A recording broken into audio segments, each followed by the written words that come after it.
Fear. It's that emotion you feel when you step into a room utterly petrified, when you think the world around you is gonna collapse, when you believe that you are suffocating under the weight of your stress, when you can imagine failure at every step of your life. But fear is only that. It's simply your imagination of the situation. Your thoughts do not manifest themselves unless you make them a reality. Anxiety is merely a byproduct of your fears, and your fears are simply an expression of the worst case scenario. We quiver in our boots, thinking about the what ifs, and ultimately we let our minds affect our actions, or should I say inactions. But what if I told you the easiest way to overcome this anxiety is to simply follow your fears? Take that first step, and before you know it, that anxiety will no longer be an anxiety of yours. This is the hardest step to take mentally, but physically, it's the easiest. Anxiety is a complex emotional state characterized by feelings of unease, worry, or fear. It is a deeply personal experience, and different individuals may be affected to different degrees by this emotional state. The effects of anxiety are diverse, but they can be split into three groups: physical, cognitive, and behavioral effects. Physical effects of anxiety include a rapid heartbeat, shortness of breath, sweating, headaches, or stomach aches. These effects occur due to the intricate connections between our mind and our bodies. Cognitive effects of anxiety include excessive unstable thoughts, a difficulty to concentrate, a racing mind, restlessness, or catastrophizing situations. Behavioral effects include purposefully avoiding places or situations associated with our fears, seeking assurance and validation from our peers, and engaging in repetitive activities as a means to cope with the situation.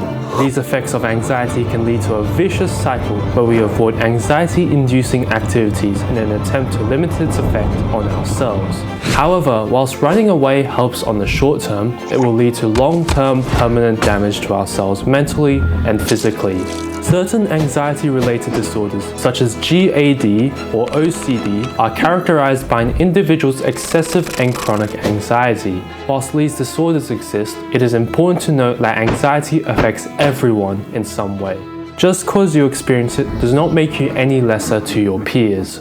Taking that first step towards facing your anxiety is important in the war against it. This is because you have to break the cycle of avoidance. Even though it provides temporary relief against the anxiety, all it does is exacerbate the problem in the long run. There's no escaping the cycle unless you act first and take that first step. It also instills confidence within individuals suffering from anxiety. Accomplishing difficult tasks causes you to feel euphoric and a sense of accomplishment that no amount of running away will grant you. You're relocating the control of your life away from the cycle and into your own hands. That first step will surely be difficult. Your mind will be resisting at every interval, but you have to understand that after the bad comes the good. To strive for a better life, one must embrace change. Individuals must bring change into their lives if they want any hope of overcoming anxiety. Otherwise, the situation will never get better. You can never break negative patterns if you never change the underlying problems that result in this in the first place. And when you change your underlying problems, ensure it is replaced with positive patterns that will lead you to an anxiety-free life. Whilst all of this is occurring, get used to change. Change is healthy for all of us. It allows us to be adaptable, formless, and leave situations that can possibly spiral negatively. One factor that causes anxiety to occur is when the common activities we are used to cannot hold up with the ever-changing world we live in. When the world is developing at such a rapid pace, when societal norms are constantly shifting, we are consistently being left behind. For example, if I'm a video game addict and all I do is sit at home and play video games by myself hours on end, then of course I would develop some kind of anxiety if I was forced to socially engage with other people. That activity is outside what is normal. Anxiety is also derived from putting certain people, tasks, or places on a pedestal. When the current versions of ourselves, with the current habits we have developed, are forced into new situations that are daunting, naturally we are scared. We are all afraid of making mistakes, and when you step into the daunting unknown, initially you won't have control as to what will happen. But it is better this way than to simply watch your life slowly spiral to failure. The more time you spend in these situations, the less you put these people, tasks, or places on a pedestal. Overcoming anxiety is a challenging feat to accomplish, but as I've been saying within this video, the solution lies in taking that first step. but that is easier said than done. Here are some tips you can use to help take that step. Start small. Begin by identifying the little things that lead en route to that first step. For example, if you want to go to the gym, start small by wearing your socks. Then fill up your water bottle. Then prepare your bag. By this time, you have committed more resources than simply lying on your bed, that by turning back now, your preparation time is wasted. You might as well complete that first step if you're already halfway there doing the small things. By starting small, it allows you to build confidence to gradually work up to completing that first step. Have your peers hold you accountable. Reaching out to supportive friends, family, or other associates can provide encouragement on your end. Tackling issues on your own is such a foolish mistake to make. You are bound to fall into pits and traps that are obvious to your observers. Having others around you allows them to hold you accountable for your behaviors and actions. If you are thinking of procrastinating that first step, good friends, families, and associates will call you out on that. If you are having internal issues coming to terms with the pathway you need to take overcoming anxiety, discussions can help shed light to the issue and make you understand that you are not alone in your journey for a better life. Practice relaxation techniques.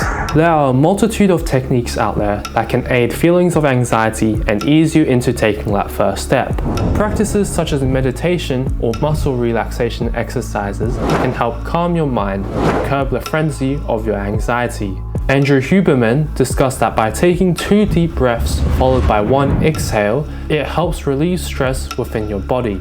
Personally, I have used this technique when encountering stressful situations, and I have found that it has helped me stay calm and focused. All of these different techniques help you find inner peace within yourself and stops yourself from self-deprecating your growth as a person. Journaling.